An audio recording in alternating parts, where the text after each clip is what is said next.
You wake to the clang of bronze bells reverberating through the palace halls, their echoes mingling with the hiss of incense curling from gilded censers.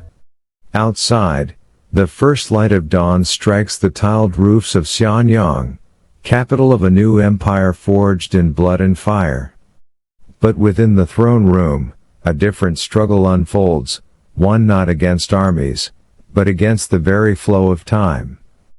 Qin Shi Huang, the first emperor of China, sits cloaked in silk woven with dragons. His gaze pierces the shadows, restless, unyielding. He has conquered 6 rival kingdoms, ending centuries of war, and bound their lands together with roads, walls, and laws. His word is fate. His armies stretch from the deserts of the north to the rivers of the south. Yet none of it is enough. For all his power, his heart beats to the rhythm of fear, the fear of death. Into the hall filed the Fengshi, the emperor's magicians and alchemists, their scrolls heavy with strange diagrams, their robes perfumed with herbs gathered from distant peaks. They bow, placing before him porcelain vessels filled with shimmering liquid. Mercury, drawn from cinnabar deep in the earth, gleams silver white under the torchlight. To them, this is no poison. It is the essence of eternity. They speak of the elixir of life, of jade dust ground to powder, of gold melted and swallowed like sunlight, of recipes whispered by mountain spirits. The emperor listens, hungry for hope. Each vial promises not just life unending, but godhood, a chance to walk among immortals, to shine like the stars. And so he drinks. The metallic fumes burn his throat, the liquid heavy as molten silver on his tongue. Courtiers applaud, though whispers ripple like shadows. They know, as later history will record, that these elixirs sow madness, not immortality. Yet the emperor's thirst grows. He summons Xu Fu, a court sorcerer, commanding him to sail east in search of the fabled Isles of Penglai, where immortals are said to dwell. Whole fleets are filled with supplies, grain, weapons, seeds, artisans, and thousands of young men and women chosen for their purity. They vanish into the mists of the eastern seas. Records tell of Xu Fu returning once, empty-handed, pleading for more ships. He claimed sea monsters barred the way. Others whispered he simply fled, founding a new life far beyond the waves. The emperor, undeterred, sent him out again, with even greater numbers. They never returned. An empire's youth swallowed by waves, sacrificed to a dream. Still, Qin Shi Huang believes. Every report of strange herbs, every sighting of sacred peaks, every myth of undying sages feeds the obsession. His court becomes a stage of ritual offerings, sacrifices of jade, prayers to the moon, and endless cauldrons of bubbling mercury pills, each one deadlier than the last. The poison begins its slow work. At first, rages. He storms through the palace, accusing servants of betrayal, scribes of treachery. He demands assassins be hunted in every corner, remembering too vividly the dagger once thrust at him by Jing Ke. Then come the symptoms no enemy can see, trembling hands, cracked lips, ulcers along the tongue, and fits of paranoia that drive him to wander his chambers at night with sword drawn. He issues decrees against death itself, forbidding the very word to be spoken in his presence. His quest for life has made him a prisoner of fear. His policies grow harsher. He orders the burning of books that speak of older philosophies, demanding that only his laws endure. Scholars who resist are buried alive, their cries silenced under tons of earth.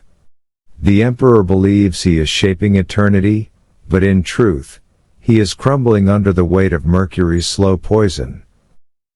In 210 BC, he sets out on a tour of his eastern provinces, still searching for the herbs of immortality. His procession stretches for miles, soldiers, officials, alchemists, and carts laden with strange brews. Yet on this road to eternal life, his body finally fails him. He collapses in his carriage. Physicians rush forward, but no medicine can undo what years of Mercury have done. His veins burn with poison, his mind is fevered, and his strength is fading.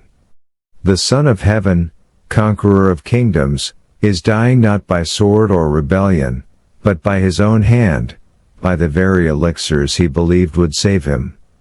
Panic spreads through the court. To conceal his death, they pack the emperor's carriage with rotting fish, their stench masking the odor of decay. Soldiers march in silence, carrying with them not just a corpse, but the end of a dream that had devoured an empire. Yet death is not the end of Qin Shi Huang's obsession. Long before his final breath, he had commanded the building of a mausoleum vast beyond measure. Beneath a great mound near modern Shen, artisans labored for decades, burying treasures, traps, and wonders meant to serve him in eternity. Most famous of all, the Terracotta Army. Thousands of life-sized soldiers, each face unique, each armed with real weapons, stand silent guard over their emperor. They are frozen in ranks, their clay eyes staring across millennia. In their stillness, they embody the emperor's vision of an eternal empire, one that even death could not dismantle. Ancient texts speak of rivers of mercury flowing within the tomb, meant to mirror the seas and rivers of China. Modern soil tests near the site reveal abnormally high levels of mercury, suggesting the legend may be true. The poison that killed him also fills his eternal palace, shimmering still in the dark earth. Qin Shi Huang's empire did not last long after him. Within years, rebellion tore through the land, the dynasty crumbling as swiftly as it had risen. But his shadow endures. He is remembered as both tyrant and visionary, destroyer and unifier. His quest for immortality, though fatal, left monuments that still awe the world today. In the end, his story is not one of eternal life, but of eternal warning. The emperor who sought to conquer death instead embraced it more quickly. The mercury he drank in the hope of becoming a god made him mortal faster than any enemy blade. And yet, beneath the burial mound, amid clay warriors and rivers of poison, the echo of his dream persists. Even now, thousands of years later, the fumes whisper a truth across time, that power may command armies, wealth may build empires, but the hunger for eternity leads only to ruin. These are the tales history leaves us, of emperors and alchemists, of dreams spun into poison, of immortality sought but never found. Qin Shi Huang still lies beneath his mountain of earth, guarded by stone soldiers, surrounded by the mercury rivers he believed would grant him eternity. But in truth, his immortality exists only in story, a reminder that even the mightiest cannot escape the fate we all share.